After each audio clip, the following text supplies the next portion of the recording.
Red legs. Letter of referral. Dear Dr. Mr. Reginald Perrin, aged 80 years.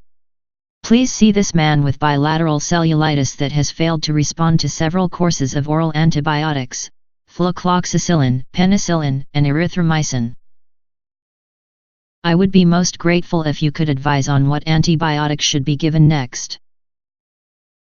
He has a history of hypertension and cardiac failure and takes nifedipine and furosemide. Please see him at the earliest opportunity as his legs are red and swollen and are causing considerable discomfort. Yours sincerely. Introduction. This is a very common dermatology referral in routine clinical practice, and it is unlikely that the diagnosis assumed in the letter is correct. Cellulitis is rarely bilateral, and the fact that it has failed to respond to appropriate antimicrobials adds weight to the hypothesis that this is not cellulitis. The most likely diagnosis in this case is varicose or stasis eczema. A good history should explore the possible diagnoses. Causes of red legs. Common. Bacterial cellulitis, unilateral. Stasis/varicose eczema. Deep vein thrombosis. Less common. Allergic. Contact dermatitis. Vasculitis. Erythema nodosum. Rare. Pretibial myxedema. Bacterial cellulitis, bilateral. NB. Varicose or venous eczema is eczema of the lower legs due to venous hypertension and varicose veins, but it is also very common to see eczema on the lower legs of patients with peripheral edema in the absence of varicosities. Gravitational or stasis eczema are terms used to describe these cases, which are very common in the elderly. History of the presenting problem. NB. Does the skin itch? This is a key question. Eczema is intensely itchy, and if the answer is yes, then the other diagnoses are unlikely. How long have the legs been red? A short dramatic history over several days is more likely in cellulitis, vasculitis, deep vein thrombosis, DVT, or erythema nodosum, N. In contrast, eczema could have been present for weeks or months, gradually getting worse, although a florid acute allergic contact dermatitis, ACD, could present acutely. Pretibial myxedema would also have been present for some time. Has this happened before? It is very important to know this if the diagnosis is cellulitis, because recurrent cellulitis can lead to scarring of the lymphatics and lymphedema. Does the skin get dry and flaky? This suggests eczema. Is the leg painful? Another key question: cellulitis, DVT, and N are all painful. Vasculitis may be painful. Eczema is not, unless complicated by infection. Do you have varicose veins? Have you had any treated?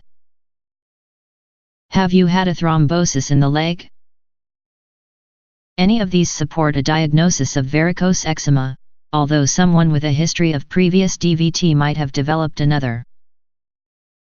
Do your ankles swell, and are they worse at the end of the day and better in the morning? This supports a diagnosis of stasis eczema. If there is a history of lymphedema, with fixed and long-standing swelling, cellulitis is a common complication. Where do you sleep? It is surprising how many elderly immobile patients sleep in their chairs, and having the legs in a dependent position day and night leads to venous hypertension and edema. Encourage sleeping in a bed. Do you have a leg ulcer?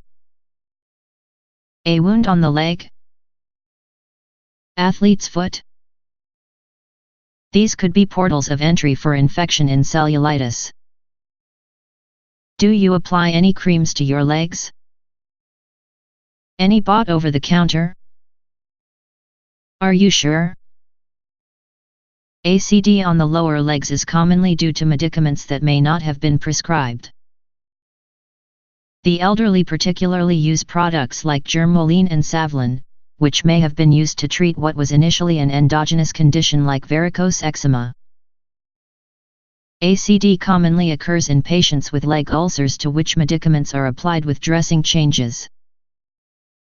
Patients can also develop an allergy to chemicals in rubber and as a result react to elasticated bandages, so ask about these. Have you been on a long flight recently, had an operation, been bed-bound or immobile, or broken your leg? Have you or any family members ever had a thrombosis? You are looking for factors predisposing to DVT. Do you feel well in yourself or do you feel ill? Have you had a fever or are off your food? Patients with cellulitis are usually unwell with malaise or flu-like symptoms and fever. Patients with DVT or vasculitis may have systemic symptoms too, but patients with eczema and pretibial myxedema are usually well. Do not forget that one diagnosis may complicate another, e.g. ACD or cellulitis complicating varicose eczema and leg ulcers. Do you have any history of thyroid problems? Pretibial myxedema is associated with Graves' disease. NB. Bilateral cellulitis is rare and is a diagnosis to be questioned.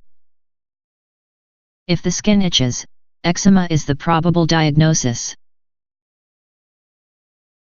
Other relevant history. If vasculitis or N is suspected, inquire about factors that may be triggers or known associations, including an accurate drug history, recent infections, and past medical history. If there is ankle swelling, try to establish a cause, e.g. symptoms of cardiac failure. In this case, the patient has a history of cardiac failure but is also taking nifedipine, which will contribute to peripheral edema.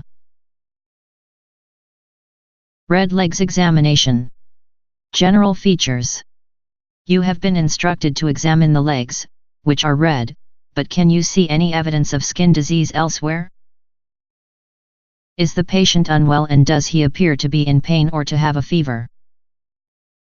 If yes, then cellulitis is most likely, but erythema nodosum, N, and vasculitis are also possible. Thinking of rarities, is there exophthalmos or other features of Graves' disease? Cutaneous examination. See Table 10 for a list of the most likely diagnoses, and look for the following features. Unilateral or bilateral. Cellulitis or deep venous thrombosis, DVT, will almost always be unilateral. Vasculitis will be bilateral. Eczema and N could be either.